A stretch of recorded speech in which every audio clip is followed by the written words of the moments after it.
මම ඔයාලත් එක්ක කතා කරන්න යන්නේ උසස් පෙළ sannivedanaye හා මාධ්‍ය අධ්‍යයනයේ විෂයට අදාළව ප්‍රශ්න පත්‍ර ව්‍යුහය ගැන. ප්‍රධාන වශයෙන්ම අපි ඕනම විෂයක් ඉගෙන ගන්නකොට විභාගයට යනකොට අපි අනිවාර්යයෙන්ම දැනගෙන ඉන්න ඕනේ අපිට මොන වගේ ප්‍රශ්න පත්‍රයක්ද විභාගෙදි ලැබෙන්නේ කියලා. අද දවසේදී මම ඔයාලත් එක්ක කතා කරන්න බලාපොරොත්තු වෙනවා ප්‍රශ්න රටා, ප්‍රශ්න පොදු රටා, ඊට අමතරව ගත්තම කාල කළමනාකරණය, මේ වගේ වැදගත් දේවල් අද මම ඔයාලත් එක්ක කතා කරන්න බලාපොරොත්තු වෙනවා. සමහර ළමෙක්ට හිතෙන්න පුළුවන් ඇයි අපි ප්‍රශ්න පත්‍ර ව්‍යුහයක් ගැන දැනගන්න ඕනේ කියලා. අපි ප්‍රශ්න පත්‍රයට නිවැරදිව සූදානම් වෙන්න ඕන නම් අපි අනිවාර්යයෙන්ම ප්‍රශ්න පත්‍ර ව්‍යුහය ගැන අපි දැනගෙන ඉන්න ඕනේ.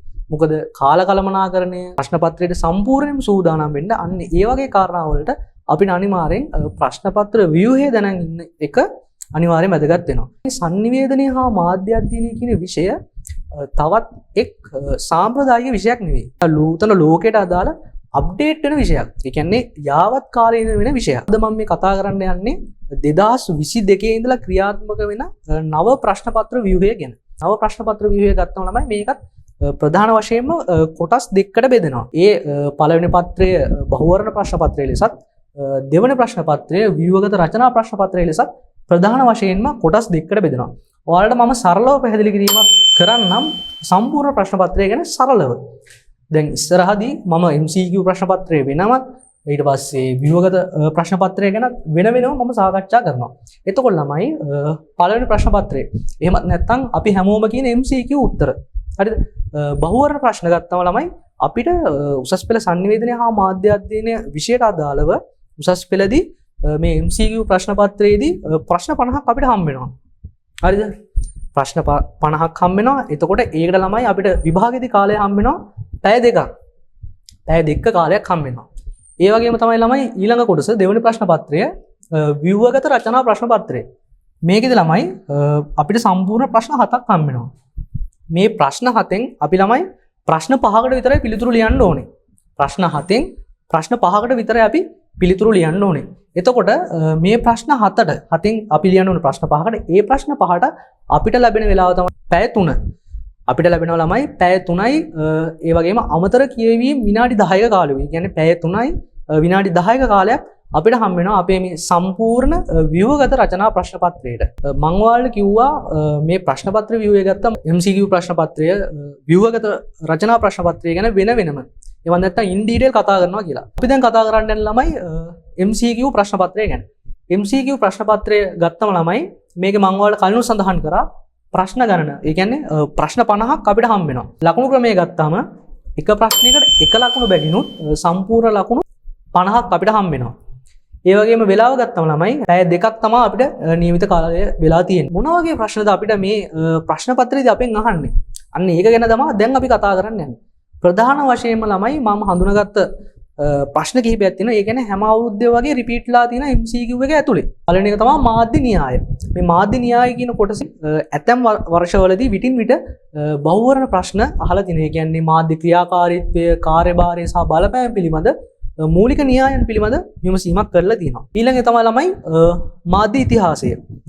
ශ්‍රී ලංකාවේ සහ ලෝකයේ මාධ්‍ය වර්ධනය සහ පරිණාමය. ඒ කියන්නේ සමකාලීන තොරතුරු අන්න ඒ වගේ දේවල් අහනවා. එතකොට ඒක අපිට ගන්න පුළුවන් මාධ්‍ය ඉතිහාසය කියන කොටසට. ඊට අමතරව ළමයි sannivedana ආකෘති. ඊටාම සරලයි. අපිට ලැස්වෙල් ඊට පස්සේ ෂැනන් වීවර් වැනි ප්‍රධාන sannivedana ආකෘති සහ ඒවායේ අංග ගැනත් සමහර අවුරුදු වලදී අවුරුදු කිහිපයකින් කිහිපයකට වගේ අහලා තියෙනවා. ඊළඟ එක තමයි ළමයි මාධ්‍ය ආචාර ධර්ම. මේ කොටසනුත් බහුවර්ණ ප්‍රශ්න පත්‍රයේ වගේ විටින් විට අහපු ප්‍රශ්න තියෙනවා. ඒවා මාධ්‍යවේදීන්ගේ වගකීම්, සදාචාරාත්මක ප්‍රමිතීන් සහ නීති රීති ගැන මේ වගේ MCQ අපිට අහලා තියෙනවා. දැන් මම එනවා ව්‍යුහගත රචනා ප්‍රශ්න පත්‍රය ගැන කතා කරන්න. මෙන්න මේ ව්‍යුහගත රචනා ප්‍රශ්න පත්‍රයෙන් ඔයාලගේ මයින්ඩේ ඔයාලගේ තියෙන විශ්ලේෂණාත්මක හැකියාව. ඒ කියන්නේ කරුණු ගැන ගැඹුරින් විස්තර කිරීම, ඊට පස්සේ දැන් මම මෙතන සඳහන් කරලා තියෙනවා ඔයාලගේ විශ්ලේෂණාත්මක හැකියාව, මාතෘකාව පිළිබඳ ගැඹුරු අවබෝධය සහ ලිඛිත ප්‍රකාශන කුසලතාව තමයි මෙතනදී ඔයාලගේ ප්‍රධාන වශයෙන්ම පරීක්ෂකවරයා බලාපොරොත්තු වෙන්නේ. එතකොට ළමයි මෙතනදී මම කලින් සඳහන් කරා වගේම තියෙනවා ප්‍රශ්න ගණන ව්‍යුහගත ප්‍රශ්න 7ක් අඩංගු වෙලා තියෙනවා. එතකොට මේ 7ටම අපි උත්තර ලියන්න ඕනේ නැහැ. ප්‍රශ්න 7න් අපි ප්‍රශ්න 5කට තමයි පිළිතුරු ලියන්න ඕනේ. ඒ තමයි ප්‍රශ්න වර්ග. මොනවද අපෙන් අහන ප්‍රශ්න වර්ග? කෙටි පිළිතුරු, විශ්ලේෂණාත්මක රචනා සහ අවස්ථා අධ්‍යයනය. එහෙම නැත්නම් කේස් ස්ටඩීස් කියලා කියනවා. එතකොට ළමයි කෙටි පිළිතුරක් කියලා කියන්නේ සාමාන්‍යයෙන් අපිට කියන්න පුළුවන් sannivedana ආකෘතිය පිළිබඳ විස්තර කරන්න.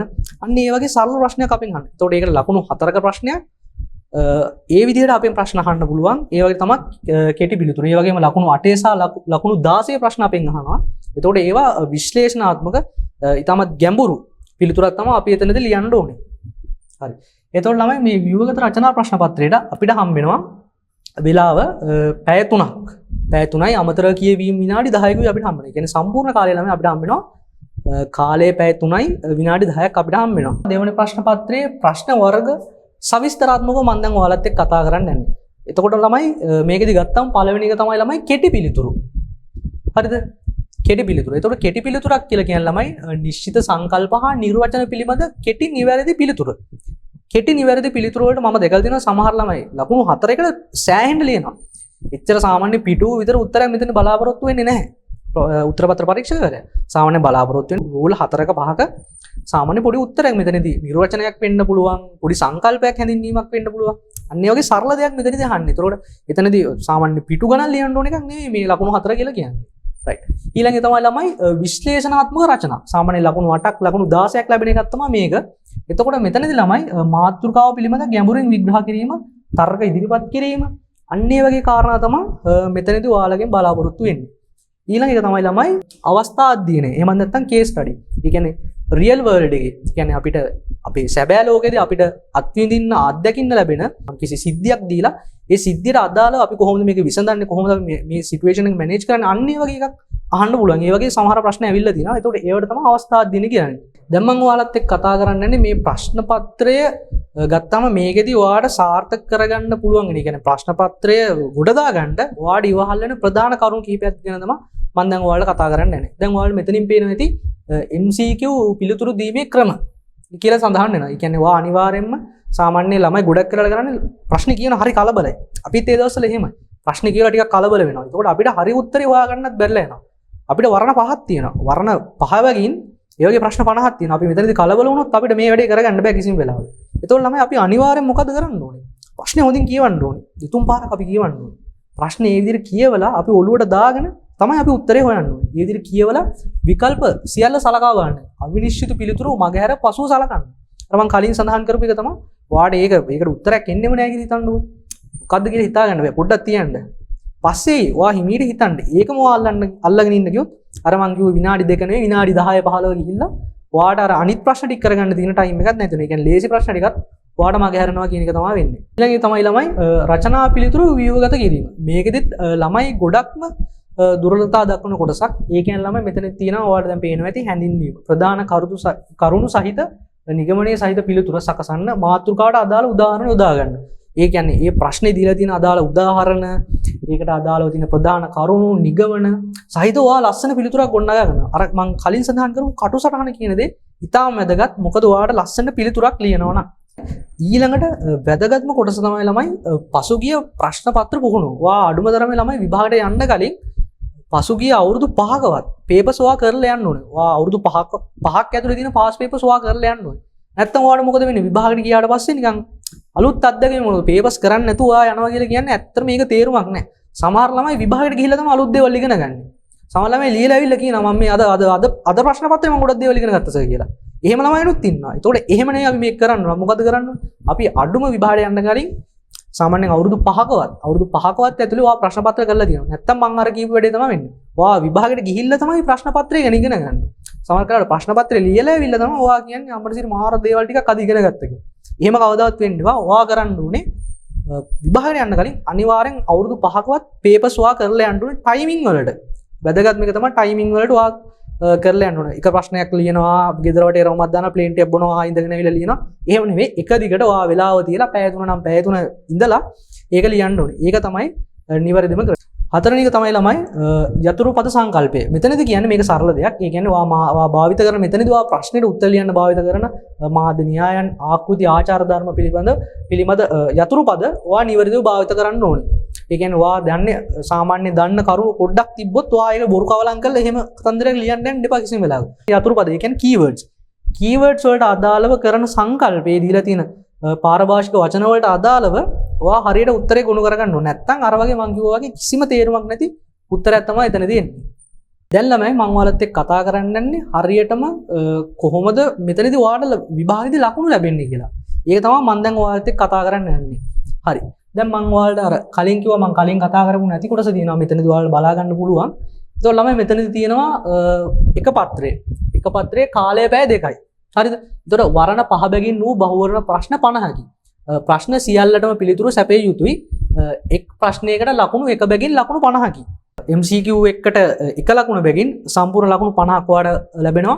ඒ වගේම ළමයි දෙවෙනි ප්‍රශ්න පත්‍රය ගත්තම කාලය පැය 3යි. ඊට අමතරව අමතර කියවීම් වෙලාව තියෙනවානේ. අමතර කියවීම් වෙලාව කාලය මිනිත්තු 10ක් ලැබෙනවා. ව්‍යුහගත රචනා වර්ගයේ ප්‍රශ්න 7ක් අපිට තියෙනවා. මේ ප්‍රශ්න 7න් ප්‍රශ්න 5කට තමයි අපි උත්තර යන්න ඕනේ. එක් ප්‍රශ්නයකට ලකුණු 40 බැගින් ලකුණු 200යි. හරිද? එතකොට ළමයි එතන ලකුණු 200ක් හම්බෙනවා. ඔයාලා ටිකක් පැටලෙන්නේ මේ මොකද්ද? ලකුණු 200ක් හම්බෙනවා. කියන්නේ එක ප්‍රශ්නයක ලකුණු 40 බැගින් ඔයා ප්‍රශ්න 5කට උත්තර ලියන්න ඕනේ. එතකොට ඔයාලට 200ක් හම්බෙනවා. එතකොට දැන් බලමු ලකුණු ගණනය කරන්න කොහොමද කියලා. එතකොට දෙවන ප්‍රශ්න පත්‍රය සඳහා මුළු ලකුණු එතකොට 5 වැඩි කිරීම 40 200යි.